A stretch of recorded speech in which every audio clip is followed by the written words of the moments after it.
A Lethbridge man accused of a deadly attack in Montreal sparks investigations in Quebec and Alberta.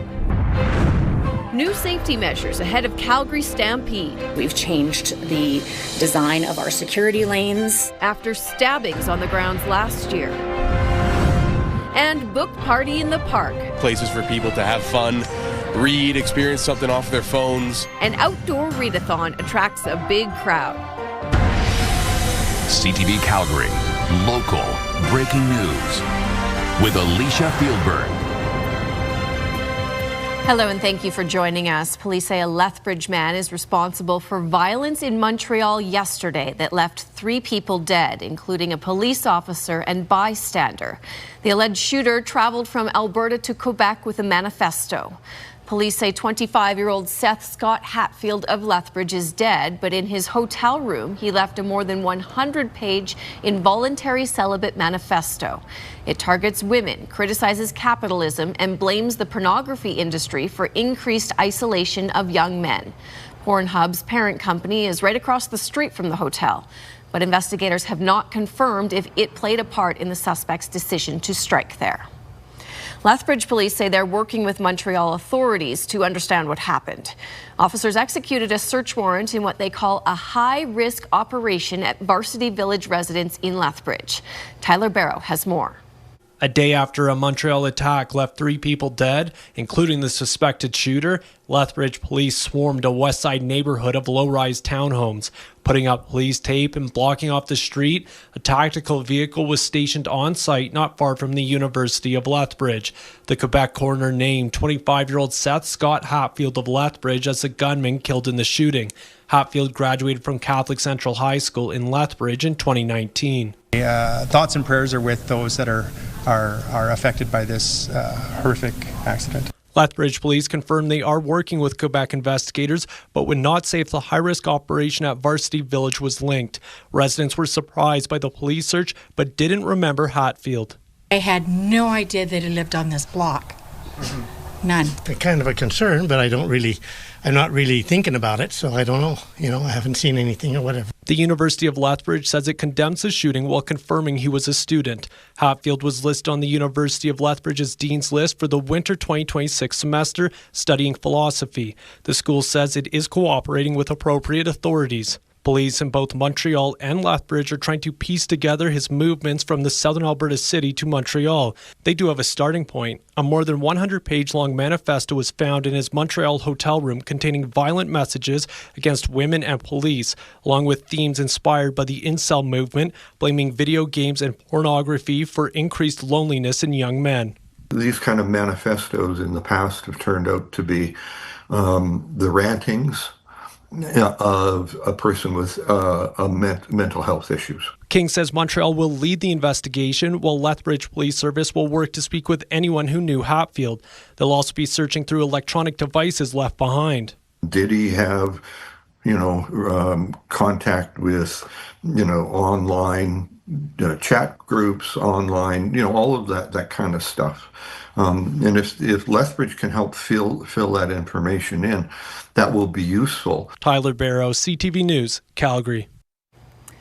Cowboys says a small change to the city's noise rules are a step in the right direction as it prepares for the Calgary Stampede.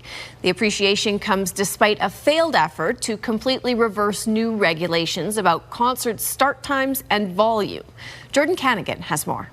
Calgary Stampede tents, such as the Cowboys Music Festival, will have to end concerts by midnight on weeknights and turn down the volume compared to last year. We have sent a strong signal that we value people more than big money.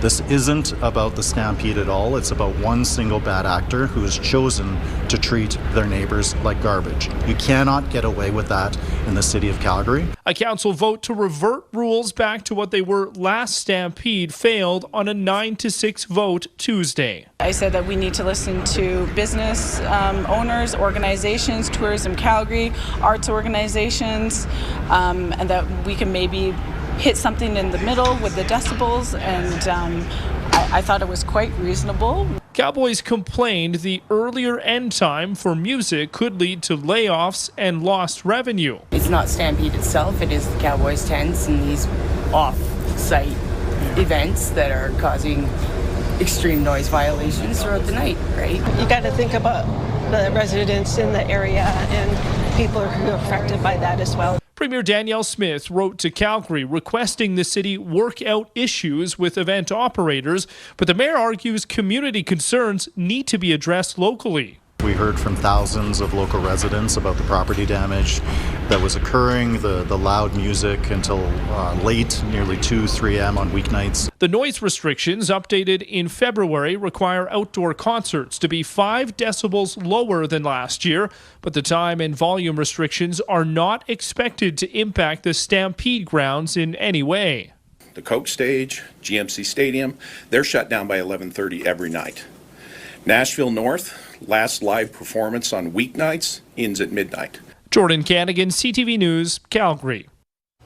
Stampede security was tested last year, both on and off the grounds. Record attendance is expected again this year, so officials are beefing up security. Moses Waldo reports. It takes a lot to make the Stampede experience go smoothly, and a lot of it is behind the scenes. Last year, 1.5 million attendees came through the gates at Stampede Park, and security was pushed to its limits. With big expectations again this year, organizers and city officials are stepping up safety with the new Stampede Park Operations Center. While guests may see security screening, police officers, and security teams across Stampede Park, much of the work that keeps people safe happens right here. It gives our emergency services and city teams a dedicated space to stay connected, share information, and coordinate behind the scenes. The center will help the Stampede work alongside first responders and any on-site meteorologists to help prepare for those sudden Stampede storms. Approximately 600 cameras and a heavier police presence will be on site, with an additional security zone that will cover tent concerts away from the grounds. By having these two districts working together and be able to shuffle resources back and forth, that's how we mitigate that. One of the big concerns was the foot traffic during and after music shows. Images like this from last year's Don Toliver concert led to packed crowds spilling onto the fairgrounds, where 3 people were stabbed. We've changed the design of our security lanes. We've provided some additional training. We're implementing some quality control measures. So certainly we've looked at timing, we've looked at genres, we've looked at, what potential draw might be. And so those are all things that we consider. Officers are also encouraging attendees to take public transit with hours extended. Peace officers will be out at all high traffic platforms like Stampede and Kirby Station. Moses Wildu, CTV News, Calgary. Calgary 911 dispatchers are preparing for a busy Stampede, with officials expecting a significant increase in emergency call volumes. Stampede's considered one of the most demanding periods of the year, with calls increasing for alcohol or substance abuse and physical assaults, along with heat and dehydration. Planning for the surge starts weeks in advance through briefings and coordination meetings to make sure resources are in place. A lot of it's focused in certain areas throughout the city, so those areas become very, very busy and very concentrated with their calls. So we address that and have to deal with that. And it's nonstop for all 10 days. When we know we're going to have higher call volumes coming in, we staff appropriately for those things. We're trained on how to support each other. If somebody needs some assistance on their call, how are we going to be able to communicate that to our coworker to get the right resources there quickly? Calgary's 911 Operations Center says more staffing is often required to ensure calls outside the city in Rocky View County and Kananaskis can also be answered promptly. New data from Airbnb shows visitors are very interested in visiting the Calgary Stampede. Guest searches for stays in Calgary during Stampede have increased nearly 40% compared to last year. Top trending neighborhoods include Shaganappi, Montgomery, Mackenzie Town, Mahogany, and Mount Pleasant. Canadians account for nearly 70% of guest stays during the Stampede, with many coming from Edmonton, Vancouver, and Toronto. Most foreign visitors are coming from the U.S., the UK, Australia, and Germany. Police are looking for a boy accused of hitting a sleeping baby in a stroller. Investigators released this photo of the baby's torso after the 9-week-old was struck. It happened June 15th on a sidewalk along Country Village Gate. Police say a boy on a scooter passed by, reached out, and hit the baby, who was asleep in a stroller. The suspect is described as white, around 10 years old, with short blonde hair, wearing a white t-shirt. Police have charged 3 people with arson after more than 24 luxury cars were torched. It happened at Kulu Motor Car in March. 25 high-end vehicles were damaged, including an $800,000 Lamborghini hybrid. The damage totaled $10 million. Investigators say there is no evidence to suggest the business owner had any involvement in the fire or any connection to the suspects. Police are asking for help from the public to track down an SUV involved in an attempted extortion targeting the South Asian community in Calgary. Police say CCTV caught this blue Hyundai Santa Fe in the community of Saddle Ridge on Sunday, May 10th. Investigators say someone in that community received threatening messages, demanding money, and then a video of the victim's home. Police say the blue SUV has tinted side windows, rust on the rear driver's side wheel well, and red tape on the driver's side tail light. Anyone with information is asked to call police or leave an anonymous tip through Crime Stoppers. Well, you can expect to see some new C trains in service as early as tomorrow. 3 new ones will hit the blue and red lines with some new features, including heated floors, digital displays, air conditioning, and better accessibility. The trains are expected to be more reliable and cost less to maintain. Staff say this will allow them to phase out their original vehicles, which started running back in 1981. We'll slowly be removing the U2s out of service over the next 2 years as these new trains arrive. We expect all 32 U2s to be out of service by 2028. Transit hopes to add 40 of the new trains over the next 2 years. Calgarians gathered tonight to unplug and read together outdoors in a celebration of community, books, and summer. It was lovely weather for WordFest and Calgary Public Library's 3rd annual Reading in the Wild event. Calgary's beloved outdoor readathon took over Central Memorial Park. People could bring their own books or borrow some from the nearby library. There was also live music, vendors, and food. It's a free event, but people were asked to register, and organizers say nearly 1,000 people took part. Calgarians are just so grateful to be invited to do something that is free. WordFest will put on 100 shows a year, but this is our most popular. I love it so much. I came to the first one with 2 friends, and I knew immediately after that I had to invite so many more people to come. Come on your own and read a book, but I'm still amongst others. That's what I like. WordFest hosts its main event in October, offering readings, panels, and performances from big-name stars and emerging artists.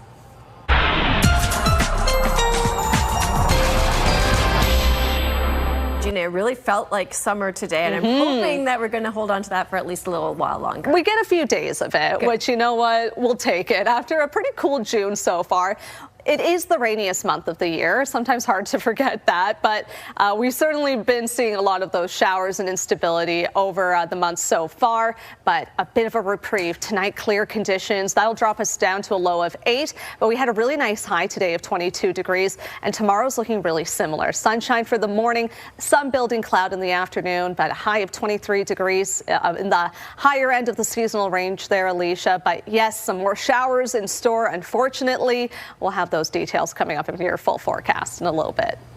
Thanks, Gina. The warmer weather is helping dry things up north of the city, but some communities are still impacted by water restrictions due to flooding.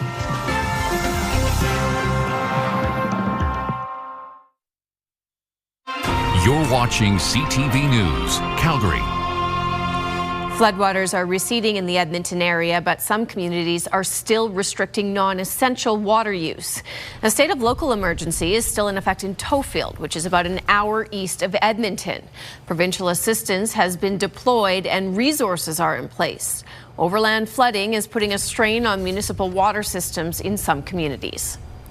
A man who worked as a custodian at a southwest Edmonton school is facing child sexual exploitation charges. Alert's Internet Child Exploitation Team says Crispolo Comilas worked at Louis St. Laurent Catholic School. Officers arrested him at his Edmonton home last week. He's been charged with accessing and possessing child sexual exploitation materials. Alert says while the charges are related to online offenses, the accused had direct contact with children due to his job.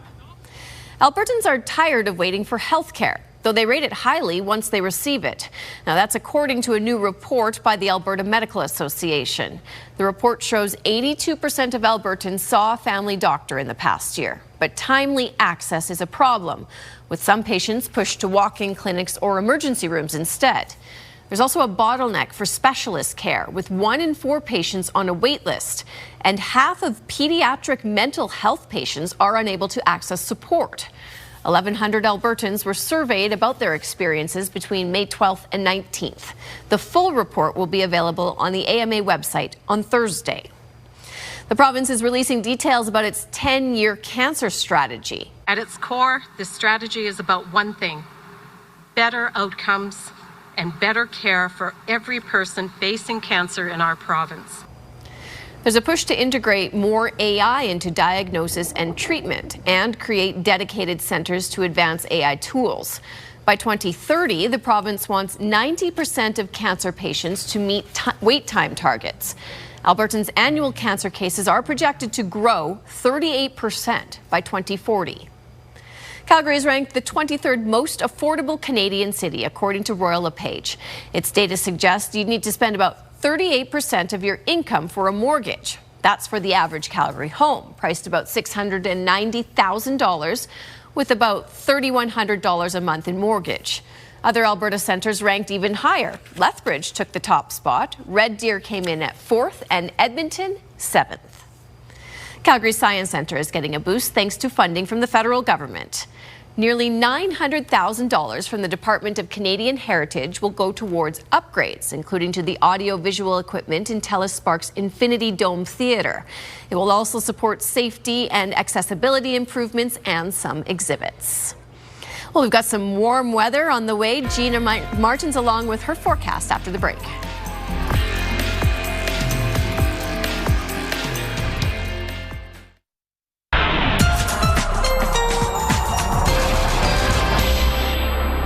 Well, technically, the first day of summer was on Sunday, but for us in Calgary, kind of felt like today was the first day of summer.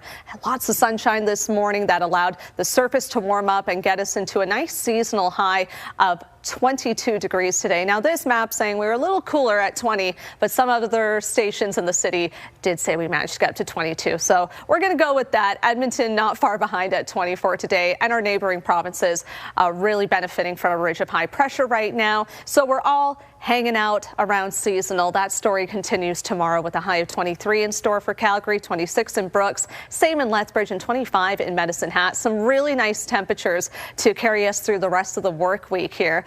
But what about the conditions? That's always the question when it comes to these warm temperatures. Pretty clear for the rest of tonight. We're not going to see any issues on that front. Some late afternoon thunderstorms could develop if you're closer to the foothills, but as this model shows, a lot of those cells dissipate the farther away they get from the foothills, and by the time they reach Calgary, we're not really expecting much on the severe weather front, but we'll keep that in mind for tomorrow afternoon. Some non-severe thunderstorms might drift close to the city, but it looks like Thursday is when we could see a stronger chance of some afternoon showers and maybe some thunderstorm cells getting into the city. That's because we have a low pressure system that right now is right over here on the Gulf of Alaska. There's actually two of them, one here and then one a little hard to see by it, but this low here starts to track along the west coast. It'll push into the U.S.-Canada border, and then by Saturday we really start to see how intense it is. So by the time we get into the weekend, we'll have more clouds, some stronger winds, cooler temperatures, and yes, rain, even thunderstorms possible. The low weakens, the more it tracks inland, but it's a pretty broad low, so we're expecting it to hang out over Western Canada throughout the rest of that last weekend of June and carrying into next week. And its friends, that other low, might join it as we get into that first week of July. The regional forecast here shows sunny for midweek, but then building clouds and instability as that weekend gets closer. So while, again, we want to enjoy these summer-like conditions, you're going to want to have those waterproof layers on standby, especially for Saturday and Sunday. Thanks, Gina. Canada plays its next match in the World Cup tomorrow, but today some kids experienced another exciting soccer moment, meeting a pro player who used to attend their school. A former Stampede parade marshal will be representing Calgary in the upcoming season of the Amazing Race Canada. I'm from Brazil. I'm from Argentina, Patagonia. And now we live in Calgary, Alberta.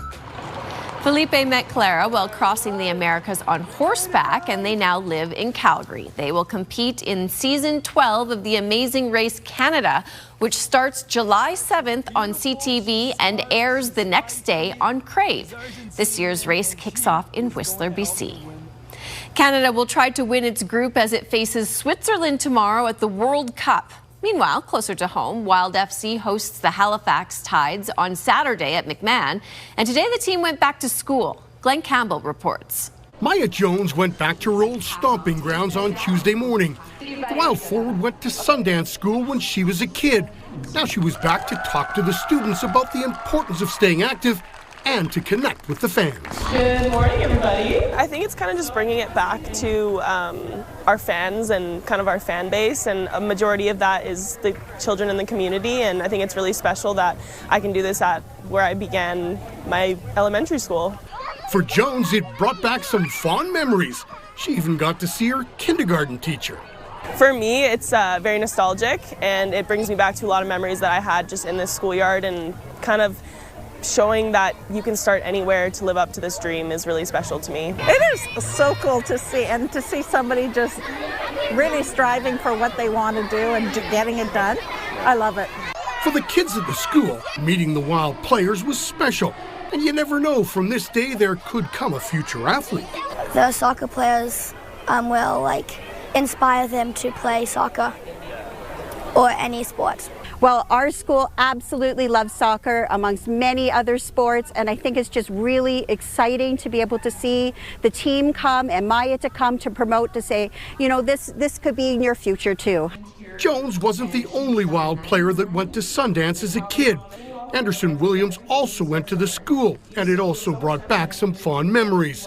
As part of the school visit, students presented the Wild players with their new red kits that they'll debut on Saturday against Halifax. Anderson loves them. They are fabulous. I've seen them during our media day, but we haven't got to wear them yet, so we're really excited to debut them. But they're beautiful. They've got wings all over them. Yeah, they're beautiful. Glenn Campbell, CTV Sports, Calgary. And the Wild also gave every kid in the school a ticket to go to Saturday's game against Halifax. Kickoff for that game is 5 p.m. at McMahon Stadium. Thanks for staying up late with us.